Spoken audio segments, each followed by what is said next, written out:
y se dio paso, ¿no es cierto?, o lo que corresponde ahora es echar una revisión a la tutela administrativa, ¿no es cierto?, del medio ambiente. Dentro de esta subunidad vamos a revisar cómo ha sido el desarrollo de la institucionalidad ambiental en nuestro país a grandes rasgos, ¿no es cierto?, cuáles han sido los hitos históricos, digamos, que han ido, ¿no es cierto?, generando y creando nuestra institucionalidad actual. También vamos posteriormente, ¿no es cierto?, a revisar ya cuáles son los órganos específicos que participan activamente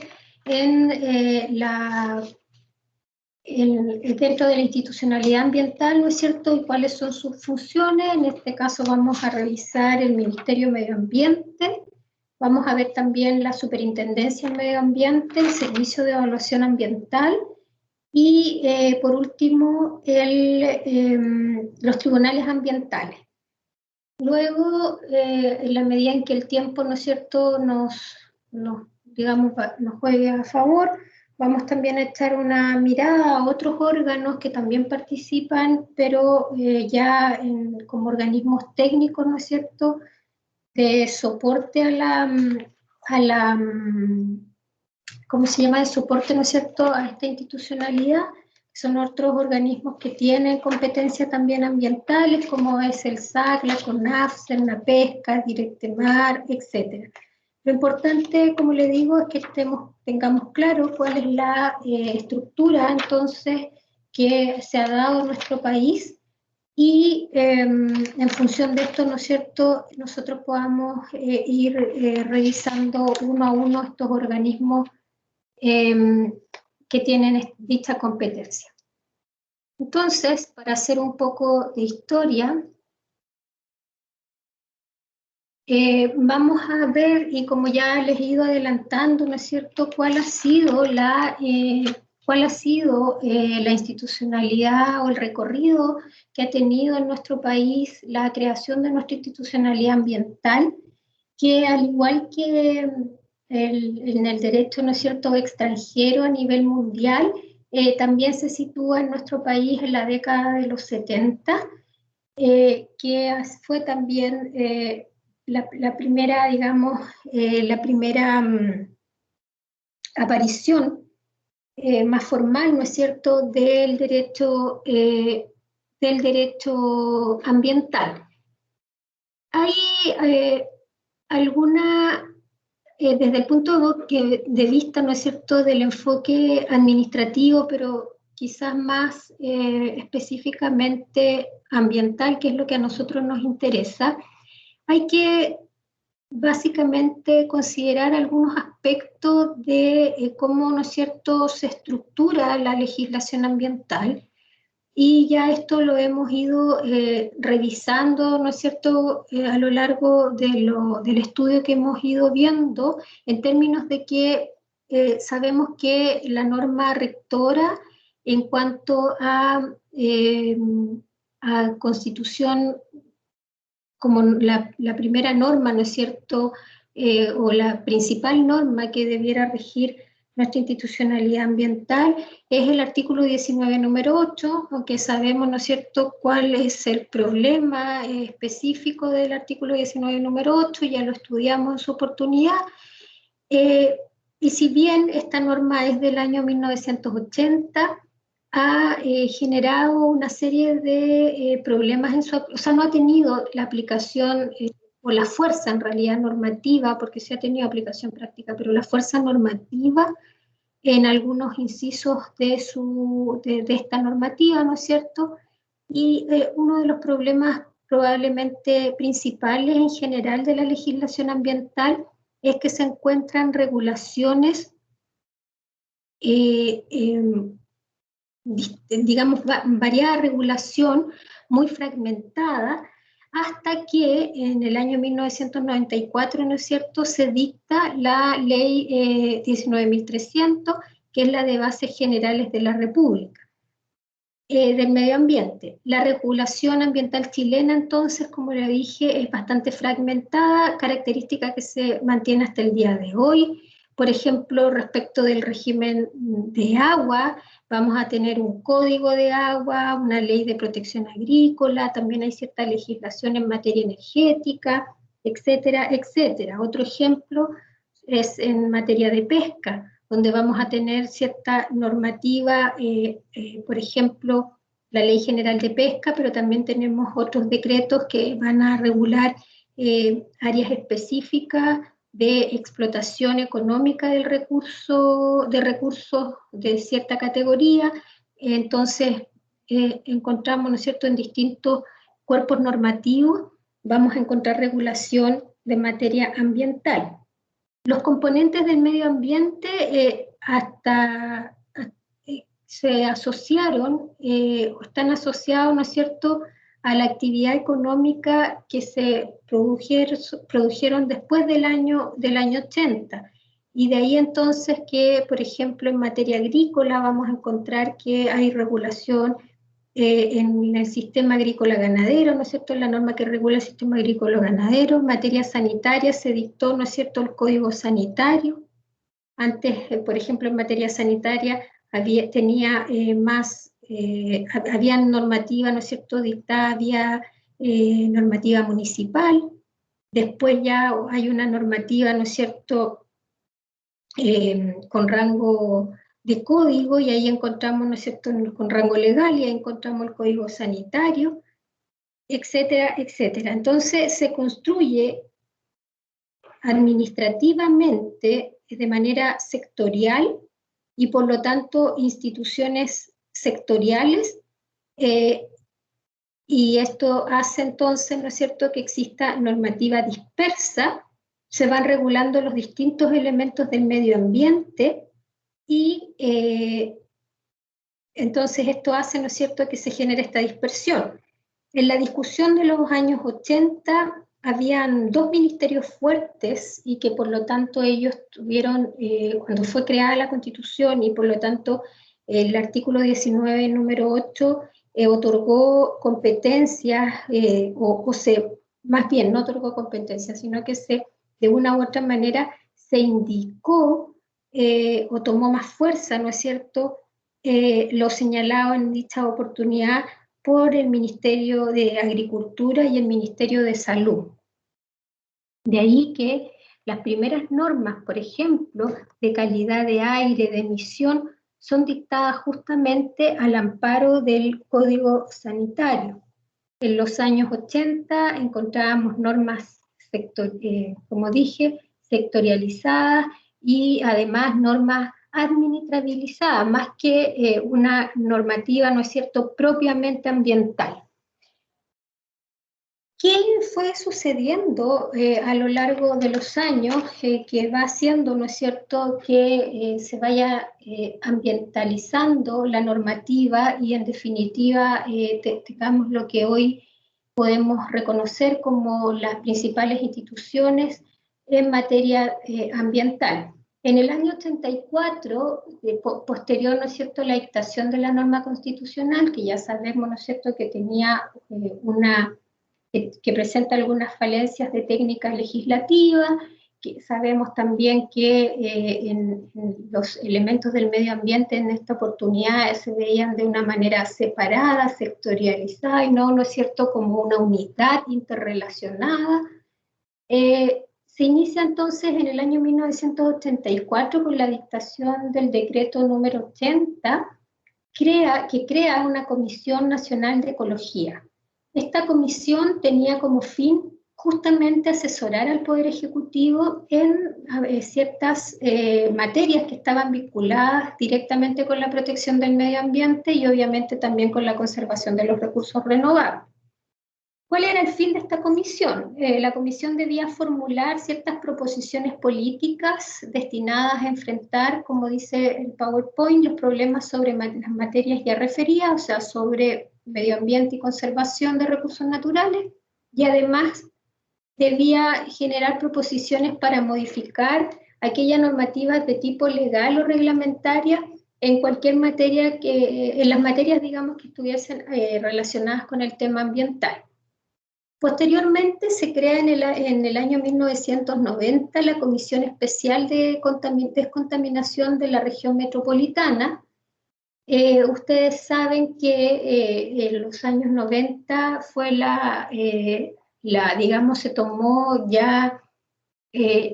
la contaminación, perdón, que se producía por emisión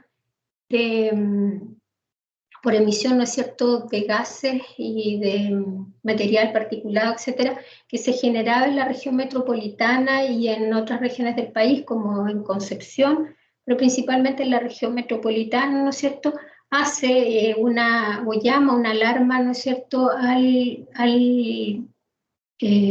poder... al poder administrativo de la época, ¿no es cierto?, al ejecutivo de la época, y entonces se crea justamente esta comisión que tenía por fin, como su nombre lo dice, ¿no es cierto?, generar la descontaminación de la región metropolitana. Posteriormente, en septiembre del año 90 se crea otra comisión, que es la Comisión Nacional del Medio Ambiente, y que aquí lo que se pretendía era la propuesta de un estudio y una propuesta de las materias que estaban relacionadas con protección y conservación del medio ambiente. Si ustedes ven, son todas comisiones nuevamente dispersas, creadas en distinta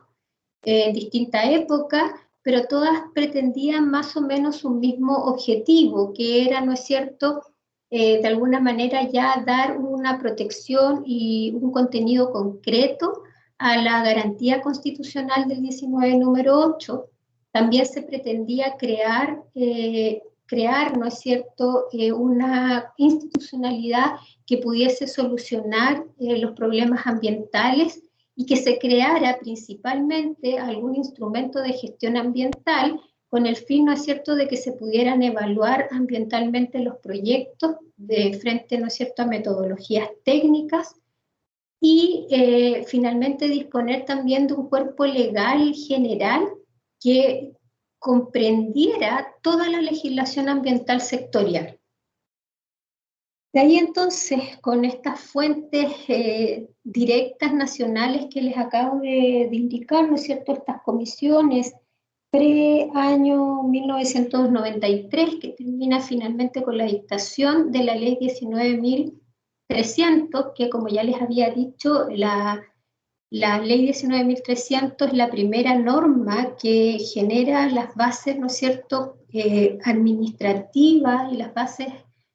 ambientales para, ¿no es cierto?, la protección de los recursos naturales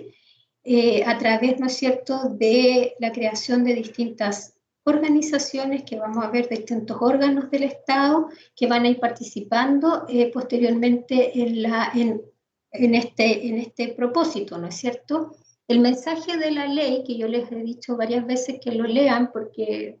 seguramente vamos a conversar eso dentro de una de las evaluaciones, vamos a tocar ese punto. Lo que pretendía la ley es justamente lo que dice aquí, restarle competencia a los servicios públicos para radicar el tema ambiental en una sola institución. Es a nuestro juicio inviable y poco realista. Implicar estructurar íntegramente el aparataje público a un costo injustificado frente a la capacidad institucional instalada. Ella, debidamente coordinada, puede accionar eficazmente. Como les decía, ¿qué teníamos entonces? Normativa dispersa, distintos órganos tratando de distintos órganos y distintos cuerpos normativos tratando de imponerse uno a otro, pero no había una correlación entre ellos, menos una definición respecto del organigrama de esta eventual institucionalidad y cómo nos debíamos, cómo nos debíamos regular. Ahí entonces que la ley 19.300, cuando es dictada, forma el primer modelo institucional que podríamos indicar que se conoce en Chile, que es este modelo que se aplica post-ley ley de bases generales del medio ambiente y que dura prácticamente hasta el año 2010, donde se genera la gran reforma a esta normativa a través de la ley 20.417 y que vuelve a modificar esta institucionalidad. Entonces, la primera etapa podríamos llamar, ¿no es cierto?, etapa post-constitución del año 80 y pre-constitución también del año 80, cuerpos normativos dispersos, generación, ¿no es cierto?, de comisiones con el fin de tratar de armar un modelo institucional para nuestro país. Todo esto se ve refrendado posteriormente con la ley 19.300, que es la que finalmente abarca el modelo, crea el modelo institucional que se mantuvo vigente hasta el año 2010. Y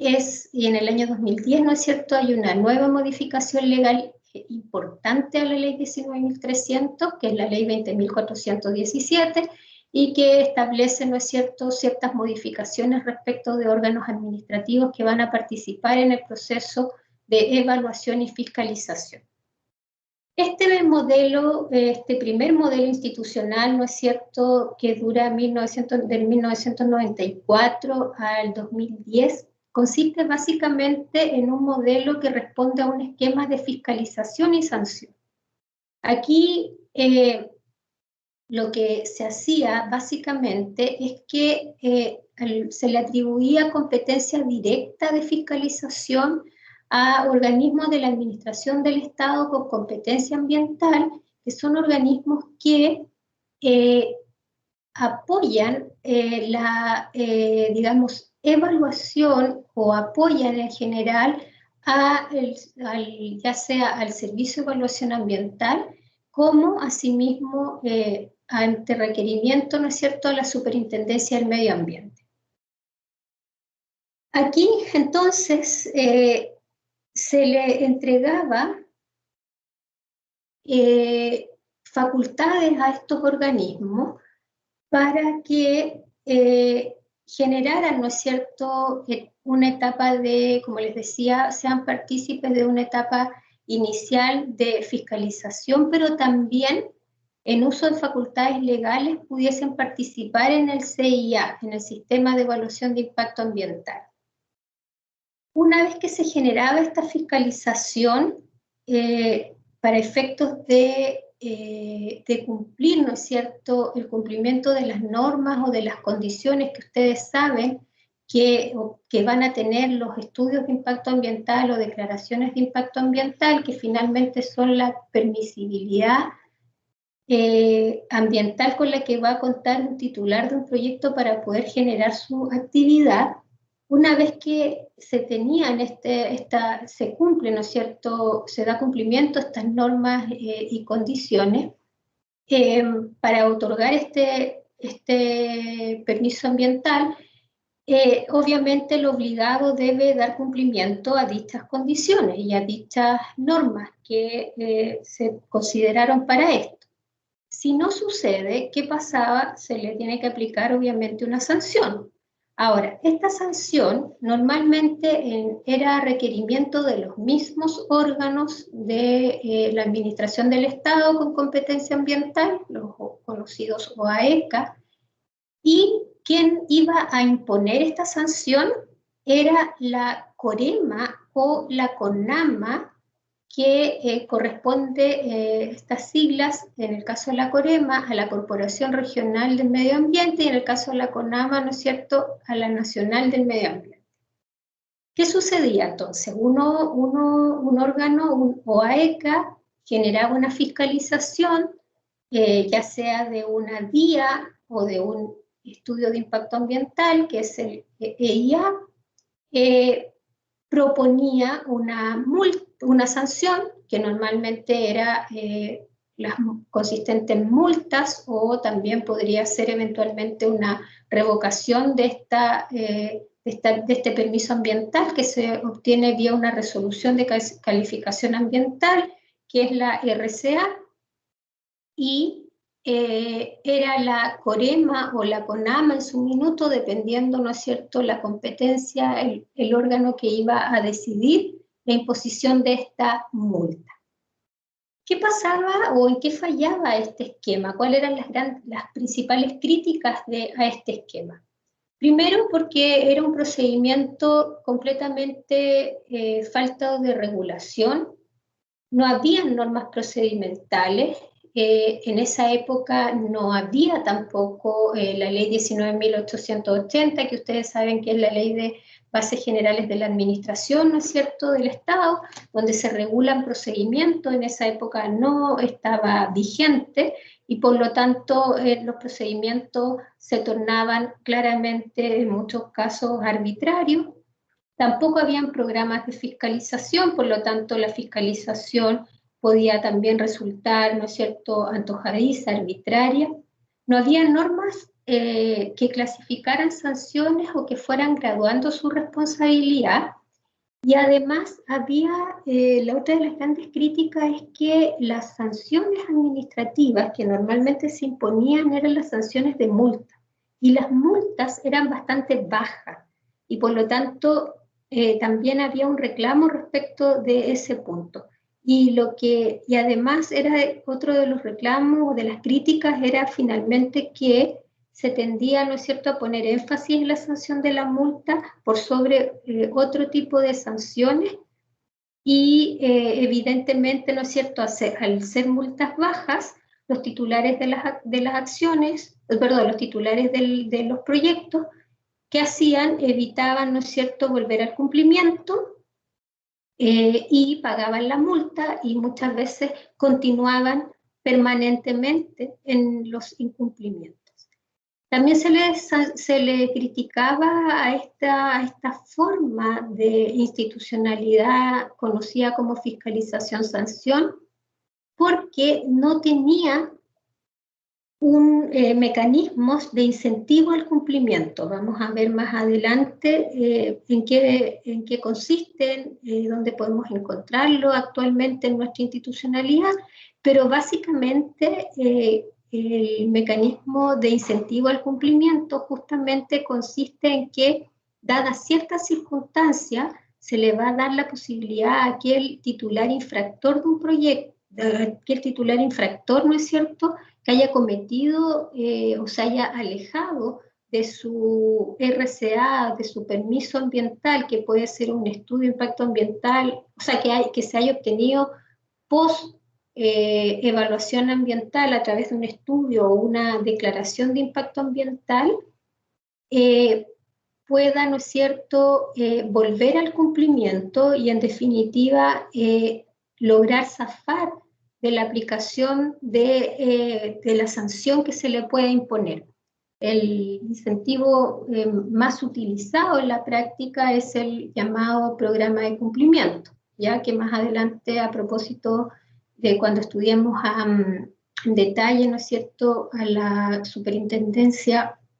de Medio Ambiente, vamos a revisar en qué consiste. Por lo tanto, conociendo, ¿no es cierto?, estas principales críticas, que ya también se les había adelantado, ¿no es cierto?, que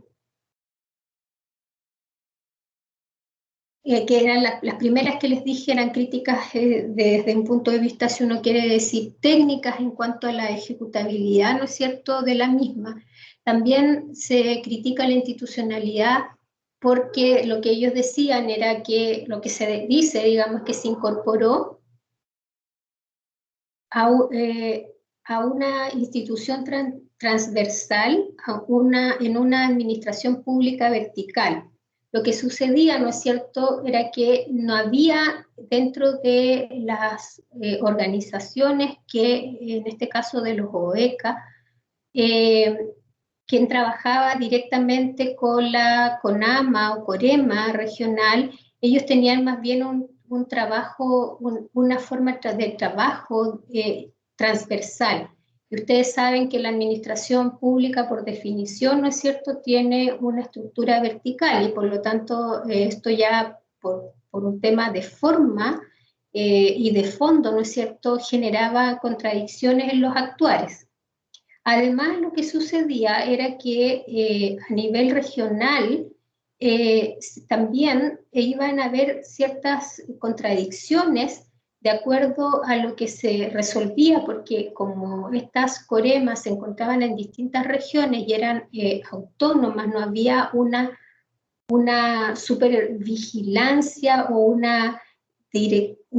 línea directiva, ¿no es cierto?, que obligara a las otras. En general se dictaban, ¿no es cierto?, distintas, frente a una misma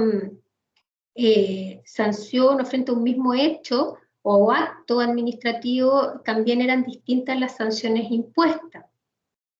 Como ya había adelantado, la fiscalización era completamente dispersa e inorgánica, y esto que generaba que hubiese una política ambiental altamente fragmentada, porque no había una planificación de ella. Además, existían problemas con la información, no eran transmitidas de la manera correcta, y además había una intervención política de autoridades políticas en cuestiones que debiesen haber sido siempre resueltas con un enfoque netamente técnico. Esto les adelanto, no es mucho lo que es la figura, ¿no es cierto?, de la política dentro de la evaluación ambiental, no hemos podido alejar, se siguen manteniendo dentro de la misma evaluación ambiental todavía, ¿no es cierto?, resabios de la figura, ¿no es cierto?, del Estado a través de su organismo presente, pero desde el punto de vista político y no, ¿no es cierto?, haciendo primar lo que corresponde, que es la visión técnica. Hubo algunas también orientaciones que se fueron dando en su minuto por la Comisión Económica para América Latina y donde se nos indicaba, ¿no es cierto?, cuáles tenían que ser nuestras mejoras en el sistema para, ¿no es cierto?, poder lograr finalmente estar dentro de una justicia ambiental y tener acceso y otorgar el acceso a esa justicia ambiental. Y ahí dentro de las recomendaciones está el desarrollar y fortalecer instituciones ambientales, tanto desde el punto de vista nacional como regional, fortalecer también aún más, ¿no es cierto?, marcos normativos, o sea, que se siguiese de alguna manera incorporando dentro de un sistema conocido y también no más compenetrado y no tan disperso, ¿no es cierto?, la normativa ambiental. Además que era muy importante mejorar los procesos de participación ciudadana, en procesos efectivamente de evaluación de impacto ambiental y claramente otorgar el acceso a la justicia, cuestión que es justicia obviamente especializada que nosotros no teníamos hasta el año 2012. Hubo entonces una primera etapa en el año 2006 a 2010 en el gobierno, ¿no es cierto?, de la presidenta Bachelet, que concibe generar un rediseño institucional en dos etapas principalmente. En una donde se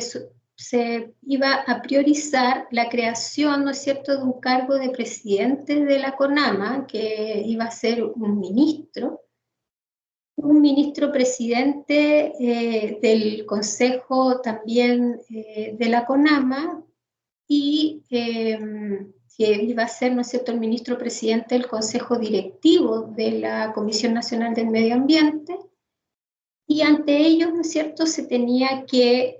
generar esta proposición, ¿no es cierto?, de nuevo modelo para la institucionalidad ambiental. Y una segunda parte que tenía que ver, ¿no es cierto?, ya con la creación de nuevas instituciones que van a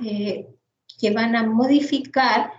el principal instrumento de gestión ambiental, que es el que yo ya les he adelantado, que el principal instrumento de gestión ambiental que tenemos en nuestro país es sin duda el sistema de evaluación de impacto ambiental. Entonces, este nuevo proyecto que surge en el gobierno Bachelet uno, ¿no es cierto?, haría o se caracterizaría por generar, ¿no es cierto?, esta modificación legal que está dada principalmente en la Comisión Nacional del Medio Ambiente, y esta es eliminada y posteriormente va a ser creada la Superintendencia de Medio Ambiente. Esta es la etapa previa, ¿no es cierto?, cuando se presenta en la Cámara de Diputados, la Comisión del Medio Ambiente, que iban a haber audiencias públicas, etcétera, etcétera, y aquí ya, dentro de lo que se discute en materia ya legislativa, es la creación de la Superintendencia en Medio Ambiente. Existe acuerdo en dicha oportunidad, pero evidentemente se formulan algunas observaciones. El servicio, o sea, la Superintendencia de Medio Ambiente es el órgano que finalmente va a reemplazar a la antigua CONAMA, que era la Comisión Nacional, ¿no es cierto?, de Medio Ambiente, la Corporación Nacional de Medio Ambiente, y ahí lo que pretendía, ¿no es cierto?, era dividir básicamente las competencias que tenía la CONAMA, pues la CONAMA, en términos prácticos, era tanto un órgano evaluador, pero también era un órgano fiscalizador. Y por lo tanto, ante esa deficiencia es que se genera esta modificación legal, o se empieza, ¿no es cierto?, a estudiar esta modificación legal para, en definitiva, eliminar directamente ya esta comisión y generar, ¿no es cierto?, una institucionalidad nueva donde estas funciones estén separadas. La SMA iba, en un primer momento, antes de concebirse esta idea, ¿no es cierto?, separada de dos organismos, primero se hablaba solamente de la Superintendencia de Medio Ambiente. Entonces se le criticó en términos de que iba a concentrar mucho poder, porque finalmente iba a suceder un poco lo mismo que pasaba con la ex CONAMA, en términos de que iban a ser juez y parte. Además, había que establecer más y mejores garantías justamente en el proceso sancionatorio, administrativo sancionatorio, y tendría que resolverse también aquella duplicidad de competencias eventualmente con otros servicios. Y compatibilizar todo esto con la determinación administrativa, ¿no es cierto?, del daño ambiental, todo lo que la determinación administrativa tenía que conversar, ¿no es cierto?, también con la acción que posee el Consejo de Defensa del Estado para demandar por daño ambiental. También esta nueva institucionalidad que estaba propuesta contenía la creación de los tribunales ambientales. Aquí había un consenso entre la industria y las ONG ambientales, en el sentido, ¿no es cierto?, que era imprescindible crear una judicatura especializada para efectos de la revisión, justamente por la existencia de variada normativa aplicable, como asimismo de tratados internacionales que, al ser ratificados por Chile, ¿no es cierto?, nos obliga a su cumplimiento. La tramitación en el Senado, los senadores coincidieron que había que resolver algunos puntos. Primero, que era importante generar, ¿no es cierto?, un órgano de calificación ambiental que respetara íntegramente las decisiones técnicas que se habían generado en el proceso de evaluación. También señalaban que era muy importante aportar con la creación de los tribunales ambientales, porque era importante que la conflictividad ambiental se pudiese resolver en esta misma sede. Y también señalan que es importante crear un servicio de biodiversidad y de áreas protegidas, porque de esta manera, ¿no es cierto?, dichos recursos que quedaban incorporados a este servicio.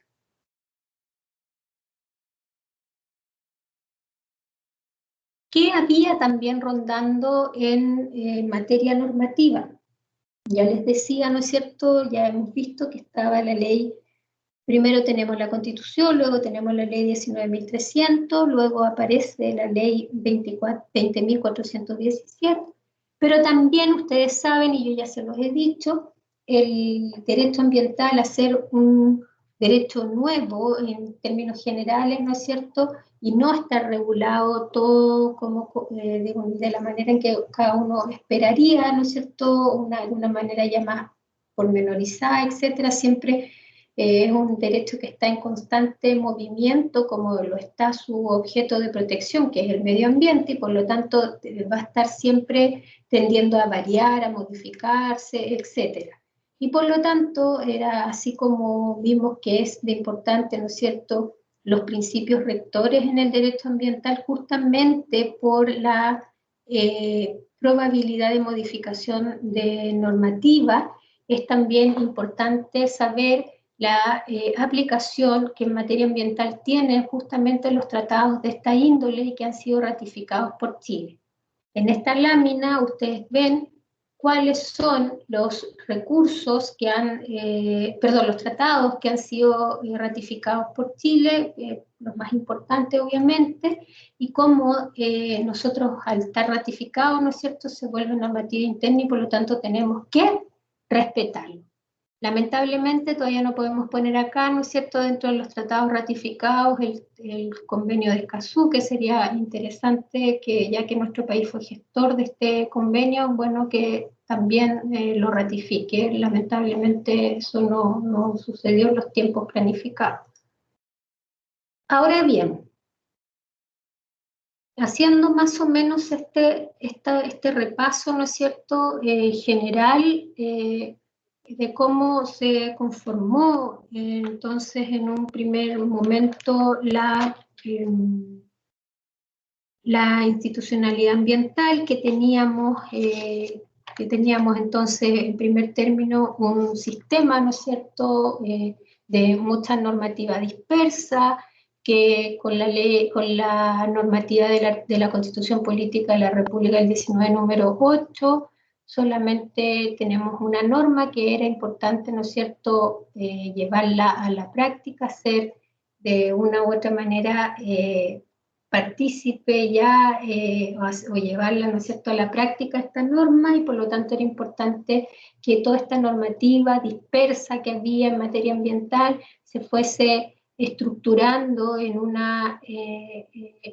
y fuese formando, ¿no es cierto?, una ley, ¿no es cierto?, especial para esta materia, y así se crea la ley 19.300. La ley 19.300, por su parte, contempla una institucionalidad ambiental que en un primer momento, ¿no es cierto?, estaba formada por la CONAMA y COREMA regionales, ¿no es cierto?, y como el principal órgano. Sin embargo, ¿no es cierto?, esto presenta varias críticas porque se concentraba básicamente en un mismo organismo la función de fiscalización que tiene el Estado con la función, ¿no es cierto?, de juzgar y de aplicar, ¿no es cierto?, las sanciones disponibles, y también, ¿no es cierto?, muchas veces crear administrativamente de alguna manera, ¿no es cierto?, con la aplicación de esta normativa. Entonces, de estas sanciones, perdón. Entonces,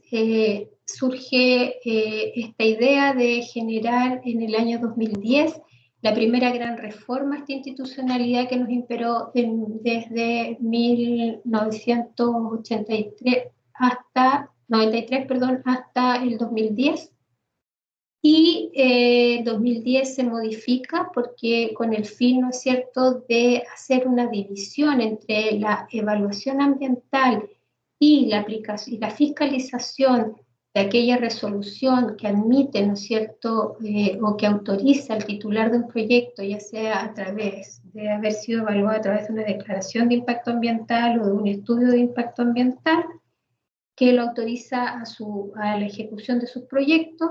En el caso, ¿no es cierto?, quién va a tener que generar una fiscalización respecto de estos proyectos aprobados va a ser la Superintendencia del Medio Ambiente, quien, ¿no es cierto?, a través de su normativa especial va a regular las principales infracciones y las penas asociadas en caso de que se vayan no respetando por parte del titular la normativa específica y también general que les son obligatorias hacer. Ahora vamos a revisar entonces que con la ley 20.417, como ya les decía, se crea,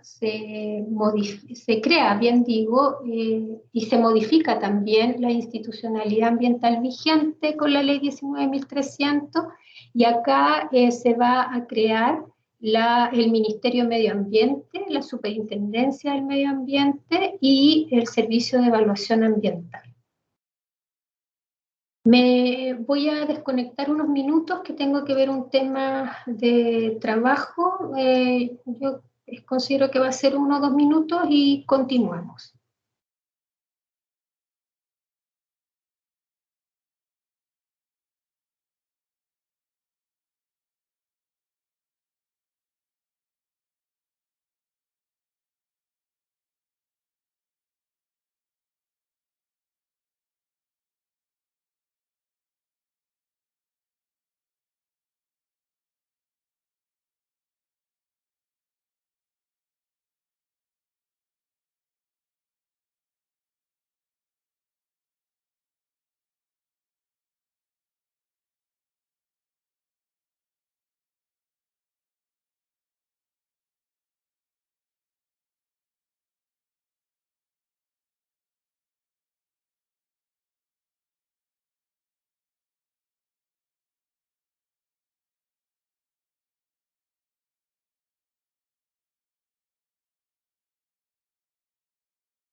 Ya.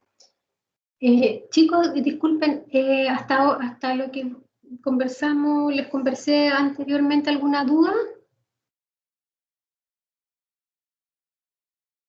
Yo no, profesora, al menos yo no. Ya. Sí, entonces continuamos. El que tenga duda, levanta, o sea, interrumpe nomás porque estoy viendo el PowerPoint y a veces no me fijo acá en la pantalla, ¿ya? Seguimos entonces. Bueno, entonces, la primera, la ley 20.417 crea, como ya les decía, en primer lugar el Ministerio del Medio Ambiente. El Ministerio del Medio Ambiente, como está aquí redactado, es un órgano del Estado que justamente está encargado de colaborar con el presidente de la República. La principal función que desempeña es la de diseño y aplicación tanto de las políticas, planes y programas en materia ambiental. Esto es lo más importante dentro de sus funciones. El Ministerio diseña aquellas políticas, planes y programas en materia ambiental, y por otro lado también tiene que diseñar, ¿no es cierto?, o asesorar en la protección y conservación de la biodiversidad biológica y de los recursos naturales renovables e hídricos. Debe promover también el desarrollo sustentable y la integridad de la política ambiental y su regulación normativa. Entonces, ¿cuáles son las principales funciones que realiza el Ministerio del Medio Ambiente? Lo contemplan en su misma definición legal, ¿no es cierto? El diseño y aplicación de las políticas, planes y programas. Por otro lado, también tiene que colaborar en la protección y conservación de la biodiversidad, de la diversidad biológica y los recursos naturales, renovables y también los hídricos.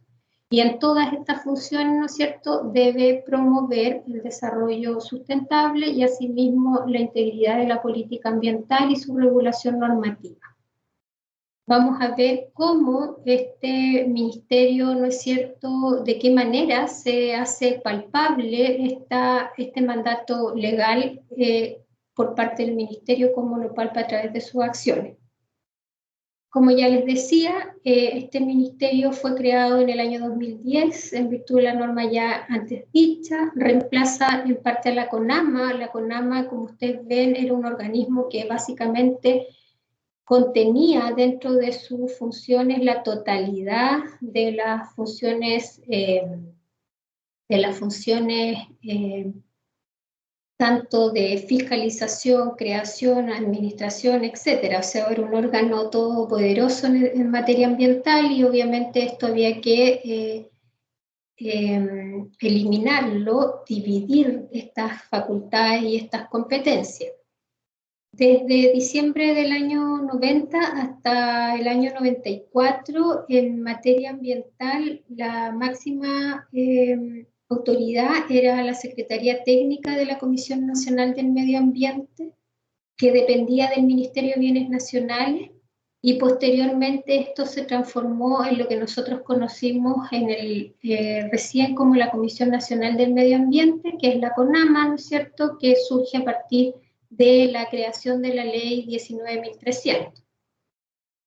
Cuando se crea en marzo la Comisión Nacional del Medio Ambiente, ya lo dije anteriormente, se creó en virtud de la Ley de Base General del Medio Ambiente, y en el año 2007, mientras estaba vigente, se creó el cargo de presidente de la Comisión Nacional del Medio Ambiente, y en ese caso, en virtud de ese acto, se le otorga el rango de ministro de Estado. Y de ahí entonces que tenemos, digamos, un ministerio, o sea, tenemos, digamos, se le otorga el rango de ministro de Estado, y posteriormente, ya en el año 2010, cuando se promulga la ley 20.400, que crea el Ministerio del Medio Ambiente, se unifica, ¿no es cierto?, a este jefe ministerial, que era en esos entonces el presidente de la Comisión Nacional del Medio Ambiente, modificándose, ¿no es cierto?, ya al ministro de Estado, porque se había creado ya este ministerio.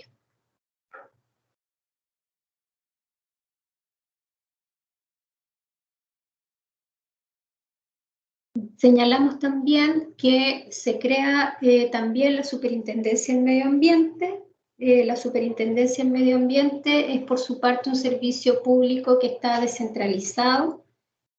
cuenta con personalidad jurídica y patrimonio propio, va a estar supervigilado por el presidente de la República, justamente a través del Ministerio de Medio Ambiente, y la regulación o la creación de la Superintendencia en Medio Ambiente fue en virtud de la misma ley, del mismo cuerpo normativo, por eso la importancia de la ley 20.417. Para generar la Superintendencia de Medio Ambiente está encabezada o quien dirige la Superintendencia de Medio Ambiente es el Superintendente del Medio Ambiente, y dado, ¿no es cierto?, la importancia y el requerimiento de expertise técnica y también, ¿no es cierto?, de evitar que estos cargos, digamos, sean cargos divididos, perdón, cargos, ¿no es cierto?, que sean, que sean elegidos, ¿no es cierto?, políticamente, deben ser llenados los principales cargos de la Superintendencia de Medio Ambiente, incluido, por supuesto, el Superintendente de Medio Ambiente, a través del sistema de la alta dirección pública. ¿Qué hace la Superintendencia en términos generales? Ya yo les he adelantado, le corresponde de forma exclusiva ejecutar, organizar y coordinar el seguimiento y la fiscalización de las resoluciones de calificación ambiental. No solo las resoluciones de calificación ambiental, sino que también de las medidas de los planes de prevención o descontaminación, del contenido también de normas de calidad ambiental y normas de emisión, y también de los planes de manejo cuando corresponda, considerando que todos estos son instrumentos de carácter ambiental que establece la ley. La superintendencia, vamos a ver más adelante, porque tenemos varias clases para estudiar la superintendencia, y asimismo el servicio de evaluación ambiental, que son los principales entes que funcionan o son partícipes en el proceso, ¿no es cierto?, de la evaluación ambiental y posterior fiscalización de ellos, de las actividades ambientales, ¿no es cierto? Vamos a ver que va a funcionar en 3 modalidades. Se recuerdan que antiguamente fiscalizaban los órganos técnicos, los OECA. Ahora vamos a ver que quien tiene la superintendencia tanto normativa como sancionatoria va a ser el superintendente, y por lo tanto pues, ellos son los primeros llamados a la supervisión directa, pero también puede delegar esta supervisión a través de ciertos organismos sectoriales, donde se les va, ¿no es cierto?, a encomendar la elaboración de la realización de estas fiscalizaciones. No va a ser ya de manera arbitraria, no se fiscaliza al azar, sino que la superintendencia va a realizar programas y subprogramas de fiscalización que se van a conocer año a año y que se van a definir en conjunto, ¿no es cierto?, tanto por la superintendencia, pero también con participación de los distintos OAECA, que son estos órganos de la Administración del Estado en competencia ambiental.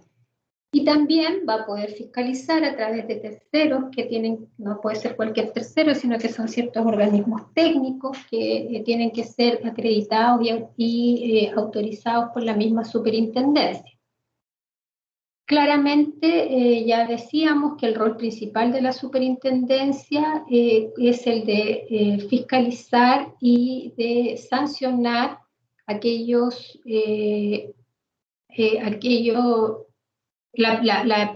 aplicación de aquellos instrumentos de gestión ambiental que son tan vigentes en nuestro país, llámese resoluciones de calificación ambiental, normas de emisión, normas de calidad y planes de prevención y descontaminación ambiental, entre otros. Entonces, para entender un poco, yo ya les he dicho varias veces cuál es la lógica, ¿no es cierto? Se van a dictar, por ejemplo, por parte del Servicio de Evaluación Ambiental, una vez que genera la dictación de una resolución de calificación ambiental aprobatoria, ¿no es cierto?, aprobando la realización de un determinado proyecto, pues bien, como yo les decía, todas estas aprobaciones que va a dictar este órgano, que es el Servicio de Evaluación Ambiental, va a requerir, ¿no es cierto?, que evidentemente cumpla con las obligaciones y las condiciones que con las que ha sido aprobado la realización de este proyecto, ya para que generen el menor impacto posible en el medio ambiente, lo mitiguen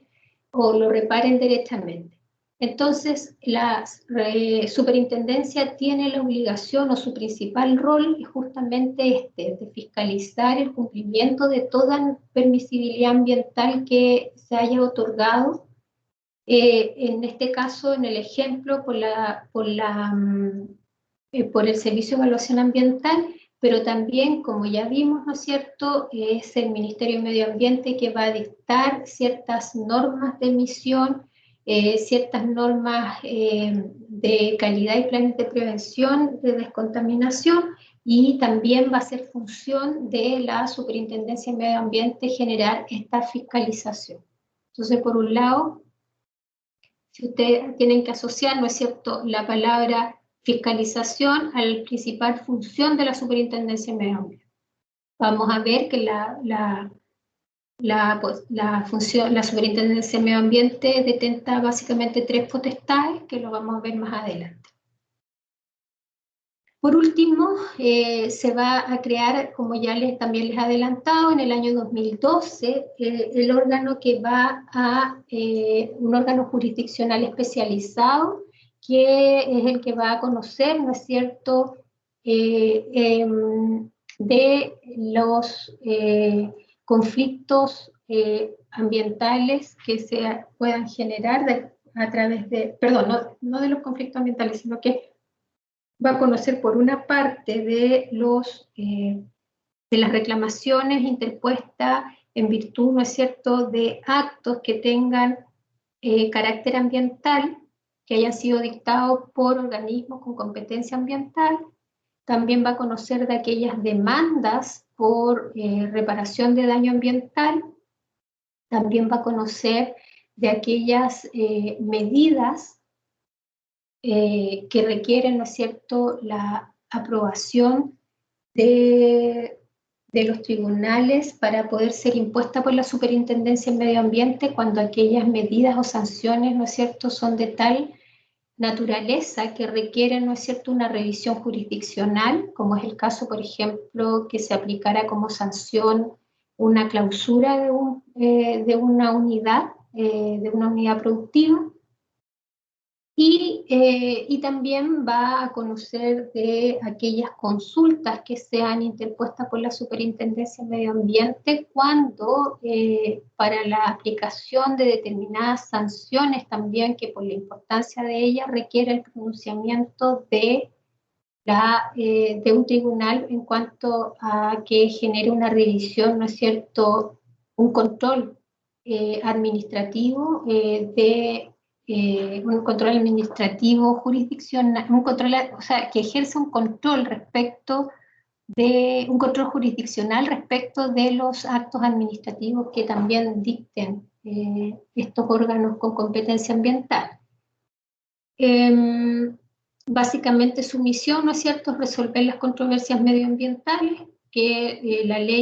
esta ley especial en su artículo 17 establece cuáles son las competencias de los tribunales ambientales, y además, ¿no es cierto?, si bien es un órgano jurisdiccional especial autónomo y que es independiente y que está adscrito al Poder Judicial, sin embargo, tiene o detenta queda sujeto a la superintendencia directiva, correccional y económica de la Corte Suprema. Por lo tanto, pesa sobre ellos, ¿no es cierto?, también la obligación de regularse en materia económica correccional por la Corte Suprema. Estos órganos son descentralizados, fueron concebidos como, son concebidos como de creación descentralizada, y vamos a ver más adelante que existen 3 y que cada uno, ¿no es cierto?, abarca competencias de macrozona, como es la macrozona norte, macrozona centro y la macrozona sur. Y con esto, ¿no es cierto?, se pretende también dar un mayor acceso a la justicia ambiental, no centralizando todo en la zona, en la región metropolitana. Aquí después vamos a estudiar pormenorizadamente, ¿no es cierto?, cuál es la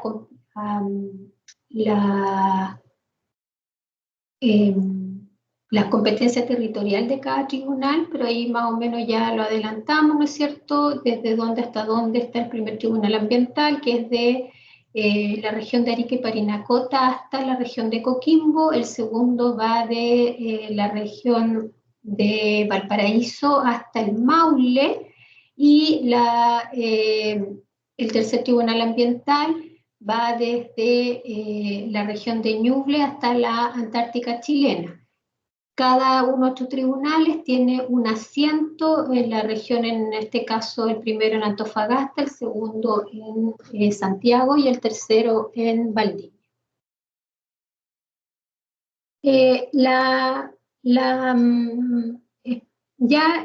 Vamos a ver la revisión propiamente de los tribunales ambientales. Prefiero hacerla una vez que revisemos pormenorizadamente a la Superintendencia de Medio Ambiente y al Servicio de Evaluación Ambiental, también una referencia al Ministerio de Medio Ambiente. ¿Por qué? Porque me gustaría seguir la lógica de cómo, ¿no es cierto?, se va conociendo, lógicamente, digamos, se van viendo las etapas dentro, ¿no es cierto?, de una evaluación posterior, fiscalización, y en el caso de que no exista acuerdo, un posterior conocimiento jurisdiccional, y considerando, ¿no es cierto?, al Ministerio como dictador también de normas y políticas ambientales que también pueden ser reclamadas frente a los tribunales ambientales. ¿Alguna duda hasta acá?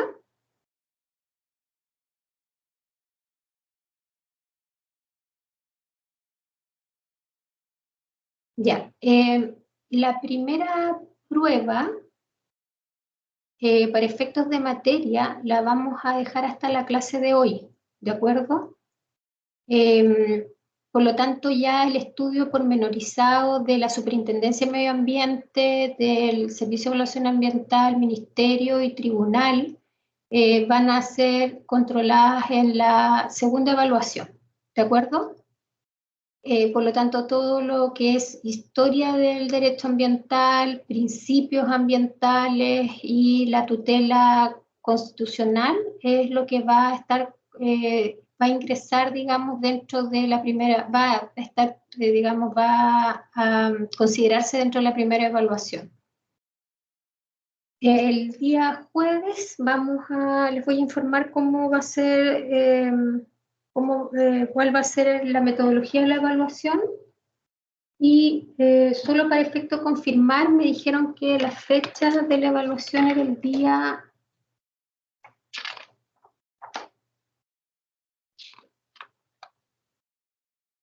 19 de mayo, ¿cierto? Sí, profesora. Ese día no tenemos clase. ¿Esa semana no tienen clases? ¿La semana de las evaluaciones no tienen clases?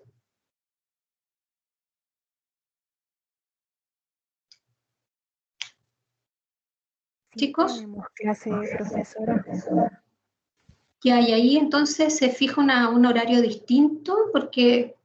nosotros tenemos clase los días martes y jueves, y este 19 de mayo cae miércoles.